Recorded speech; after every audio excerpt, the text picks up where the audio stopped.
আজি কিয় তিনিজন লোক পানীত পৰি আৰু এগৰাকী মহিলা ড্ৰেইনত পৰি মৰিবলগীয়া হৈছে? অসমৰ কেইটামান মুখ্য নিউজ চেনেলত এইবোৰ কথা একো দেখা নাপায়। বন্ধু ষ্ট্ৰীম নামৰ ষ্ট্ৰীমাৰ এজনে যেতিয়া গুৱাহাটীৰ এই আচল ৰূপটো এক্সপ'জ কৰিলে, তেতিয়া তেওঁৰ একাউণ্ট ৰিপৰ্ট কৰি দিয়া হ'ল। নিজৰ ৰাজ্যত ইমানেই বেয়া অৱস্থা, মানুহ মৰি আছে, মানুহে কান্দি আছে, আৰু মুখ্যমন্ত্ৰীয়ে ৱেষ্ট বেংগলত গৈ নাচি আছে, আৰু মমতাৰ লগত কোনে কিমান মাছ মাংস খাব পাৰে তাৰ যুদ্ধ কৰি আছে। বানপানীটো এয়া ট্ৰেইলাৰহে আছিল। জুন জুলাইত মাজুলীৰ বানপানী চাব আছেই। বাৰিষা কালত মাজুলীৰ ৰাইজৰ কি অৱস্থা হ'ব সেয়া গাড়ীত বহি থকাসকলে কি বুজি পাব?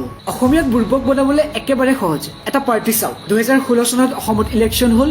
ইলেকশ্যন মেনিফেষ্টত লিখিলে যে অসমক ফ্লাড মুক্ত কৰিব। 2021ত আকৌ ইলেকশ্যন আহিল, পাৰ্টিও একেই, ভিজনো একেই। মেনিফেষ্টৰ ফাৰ্ষ্ট পইণ্টটোৱে হ'ল people of Assam will be free from flood.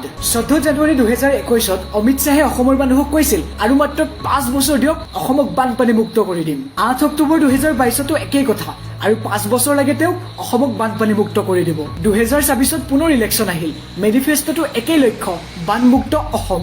এইবাৰ অমিত শ্বাহ অসমলৈ আহি 2021 দৰে আকৌ 5 বছৰে বিচাৰিছে অসমক বানমুক্ত কৰিবৰ বাবে, আৰু কামো হেনো আৰম্ভ হৈ গ'ল, আৰু বেছি সময় বিচৰা নাই, মাত্ৰ 5টা বছৰ বিচাৰিছে। সেই একেই পাৰ্টিৰে এজন মানুহে গুৱাহাটীক আকৌ শ্বিলং, চিমলা, ছুইজাৰলেণ্ড বনায়। জিঅ'আই 2020ৰ এটা আৰ্টিকল মতে প্ৰতি বছৰে গুৱাহাটীৰ মুঠ 86% ঠাই বানপানীৰ পৰা আক্ৰান্ত হয়। প্ৰত্যেক বছৰে একেই নাটক। ঠিক আছে, 2014 চনত বেলেগ চৰকাৰ আছিল, তেতিয়া 8জন লোক গুৱাহাটীত পানীত পৰি মৰিছিল। কিন্তু 2016ৰ পৰা 2024লৈকে 10 বছৰ শাসন কৰাৰ পাছত আজি কিয় 3জন লোক পানীত পৰি আৰু এগৰাকী মহিলা ড্ৰেইনত পৰি মৰিবলগীয়া হৈছে? অসমৰ কেইটামান মুখ্য নিউজ চেনেলত এইবোৰ কথা একো দেখা নাপায়। বন্ধু ষ্ট্ৰীম নামৰ ষ্ট্ৰীমাৰ এজনে যেতিয়া গুৱাহাটীৰ এই আচল ৰূপটো এক্সপ'জ কৰিলে, তেতিয়া তেওঁৰ একাউণ্ট ৰিপৰ্ট কৰি দিয়া হ'ল। নিজৰ ৰাজ্যত ইমানেই বেয়া অৱস্থা, মানুহ মৰি আছে, মানুহে কান্দি আছে, আৰু মুখ্যমন্ত্ৰীয়ে ৱেষ্ট বেংগলত গৈ নাচি আছে, আৰু মমতাৰ লগত কোনে কিমান মাছ মাংস খাব পাৰে তাৰ যুদ্ধ কৰি আছে। বানপানীটো এয়া ট্ৰেইলাৰহে আছিল।